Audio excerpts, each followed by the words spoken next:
Well, happy New Year, everyone. Hope you're here, new me and all that stuff. I hope you're having a good day, midweek, hump day. I'm not sure if we're still using that term, but just wanted to say hello and take some time to share some thoughts with you on your brand. Hopefully, your year is going well. Hopefully, you're doing okay. Last year was a tough year for all of us, wasn't it? Unexpected things that there was no way to plan for. There was no way to prep for it. We kind of went into 2020 and we talked about, 2020, the year of clarity and the year of, it's going to be my year, 2020, such an iconic date, such an iconic time. And it didn't quite go the way we planned, did it? It wasn't quite the year that we expected. But one thing we know is that they say hindsight is 2020, and so we did learn a lot of things about 2020. During 2020, we learned the value of relationships. We learned the value of stability. We learned the value of family. We learned the value of our health. A lot of things that we learned in 2020 that maybe we knew, but man, 2020 was a reality check, wasn't it? And we learned a lot of new stuff. And so I wanted to share some things with you as we go into 2021. Some areas that could possibly help you. Maybe you're facing some challenges with your business. Maybe you're having some challenges with your church. Maybe you're an entrepreneur. Or maybe you're a church creative, or maybe you're a business owner. And so I wanted to share a couple of things with you that I think will help you. And if you simply apply these three principles that I'm going to share with you, you're going to see some changes in your business. I think it's going to have an impact on your business. And so I wanted to just get on here quickly. If you have any comments, if you have any questions, I'll leave some time towards the end.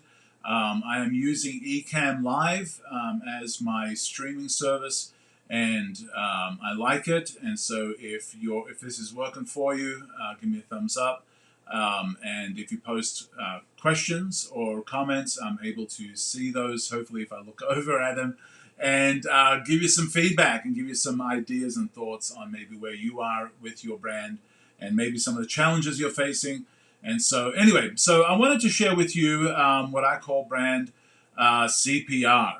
3 strategic principles that can breathe new life into your brand.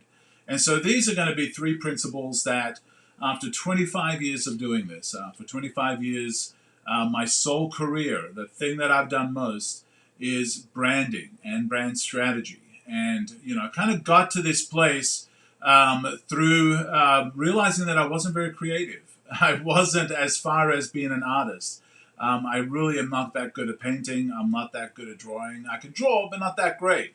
And so it wasn't until I was in high school that I got introduced to graphic design and logos and branding, and realized, oh wow, this is the part of creativity that I love. I love when you join strategy with creativity.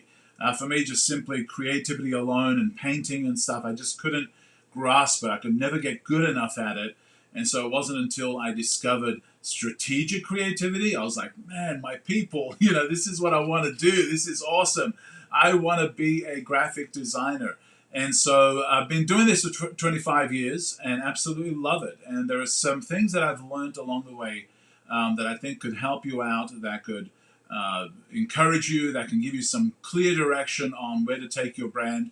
And so here are some things that I want to share with you. First of all, I want to kind of talk about branding. What is it? There's a lot of ideas about what branding is, right? There's different people that have different views, different definitions. You talk to most brand strategists and people that are involved with branding, and they'll all have kind of their own definition of it.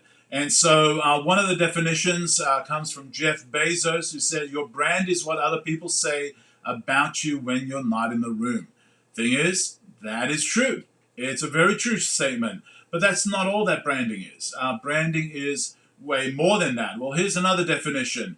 How's this one? It's by Martin Neumeyer. This is kind of the godfather of branding. A lot of people love him and quote him, and I've got his books. Brilliant guy. He says a brand is a person's gut feeling about a product, service, or company. It's not what you say it is, it's what they say it is. And that is also true.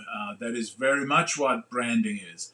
But that's not all. So then we also have, of course, Seth Godin, the marketing guru. This guy is absolutely brilliant. Read everything he writes.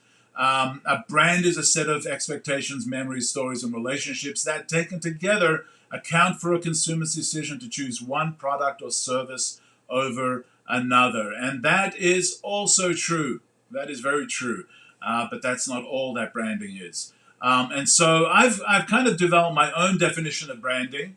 And this is my definition of branding. It's what you say and do, where it connects with what people think and feel about what you say and do. And so your brand is what you say and do. This is everything you say and do, whether it's written, whether it's on your website, whether it's in your marketing, whether it's in your videos. It's everything that you say and everything that you do, from your website to your collateral to your advertising to whatever it is that you're doing. When that meets up with what people think and feel about what you say and do, that's where your brand lies. And so you have a certain amount of control of what your brand is by the things you say and do. And so I'm going to talk about just a couple of things that you can say and do that would influence in a positive way how people think and feel about your brand. So if you want a quick definition of what a brand is, it is what people think and feel about what you say and do. And that should guide you in decisions that you make. Now, branding is a whole different animal, and so I'll talk about that at some other point. But really, that's just how you express yourself as a brand. All the activity, the intentional activity that you do with your brand is your branding. So, with that definition in mind, I want to talk to you about, and then also here's the other thing is your influence. This is the message, the aesthetic, the visuals, the experience that they have with your brand. This is all to do with your brand. That comes into the customer's mind and heart, their customer perception, and your brand is what they think and feel about it. So let's talk about brand CPR. What are some 3 things that you could think about when it comes to your brand? What are 3 things that you can consider that could change your brand for the good, for the positive, and make a huge impact on your brand this year? If you're watching, let me know if this is working for you, if the slides are working. I don't have too many more to go, but I want to make sure that they're working and I'm not having any glitches or anything like that. So first thing I want to share with you when it comes to brand CPR is your clarity. Get super clear. Here's what I want you to do. Clarity can encompass a lot of things. And I have an entire workshop that I do with organizations and business owners and entrepreneurs around brand clarity. It's a brand clarity workshop available if you're interested in that. But here's one thing that I want to quickly share with you when it comes to brand clarity. As simple as it gets, a powerful place to start at is simply this: who you are and who you serve. Get clear on it. It's like hyper-focus clear on who you are and who you serve. And once you get clear on who you are and who you serve, it tells you what you do and what you don't do. And that level of clarity can make all the difference in your business this coming year. So get clear on who you are. What matters to you as a brand? What are your core values? How do you talk? What's your culture like? What are some guiding principles for your business? Get clear on who you are. And when you understand who you are, you know what to do, right? And so when you understand that this is the kind of business we are, and as Seth Godin talks about, he says, people like us do things like this. Once you get clear on who you are, you understand the things that you do and you don't do. And for most businesses, they're not clear on those things. And so each new person that comes in, they have influence, they have impact on a business culture, on the way the business does business, and it becomes this conglomerate of everybody else's opinions of who you are as a business and what you do and how you talk to people and the language you use and how you show up. And so once you get clear and define who you are and what you'll know what to do. Second thing is understanding who your audience is. most people have not gotten clear on who they actually serve.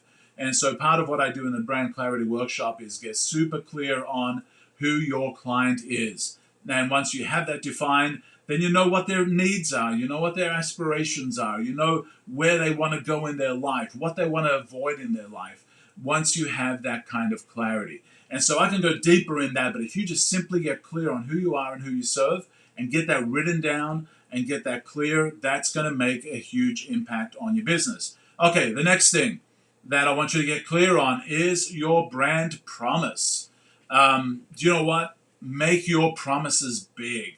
Make them huge. Make them bombastic. Make them extravagant. Make them the biggest promise you can make if you can keep it. And that's the key, because if you can't keep that promise, then don't even make it, because that immediately hurts how people think about your brand, the perception in their mind. Remember, a brand is how people think and feel about what you say and do. And so if you make promises and break those promises, you're a fool. You're a fool, because you're not going to succeed as a business owner. You're not going to succeed in anything that you do if you make promises and break them, because we are in the world of the interwebs, and people will find out. People will talk.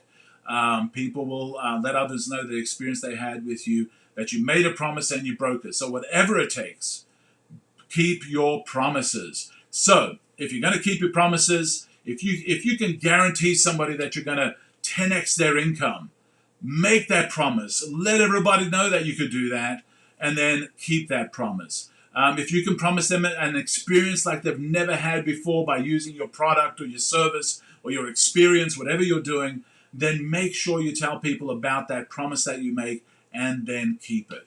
And so I think businesses that succeed, they succeed because not only do they make lofty promises, not only do they make these big, bombastic, extravagant, mind-blowing promises, but they keep them. And so if you could do that, your business is going to succeed. You need to make big promises and keep big promises. And so if you could simply do that this year, is get clear on what those promises are. Like, what is the promise of your business? What do you offer businesses that you can keep that promise, and then let them know about it? A lot of times we don't get clear on the promise we make, the results that we give them, and because of that, we don't know what to say. We don't know what to do with our marketing. But if you have a big promise you can make that promise, okay? Hopefully this is helpful to you. We'll love your feedback. And the third thing is be different. Be different. Studies have shown over and over, they've done 10-year studies, 20-year studies, the businesses that succeed are the ones that somehow differentiate. One of my favorite campaigns came out of Apple and their Think Different campaign. They don't use it anymore, but it's still one of my favorite campaigns, and I just love the whole idea of Think Different. The problem is there are so many businesses out there that there's really nothing different between you and your competitor. There's really no way for somebody to say, oh, I like them because they do this differently than everybody else.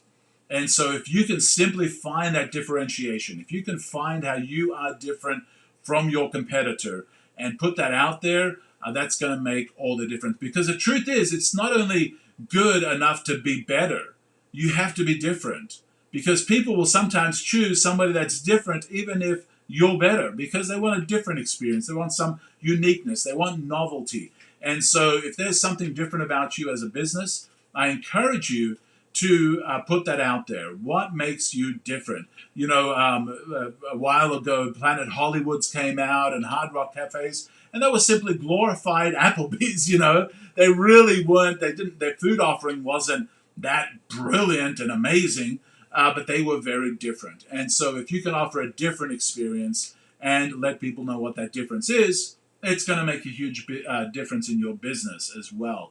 And so when it comes to, you know, can you be different in how you serve people?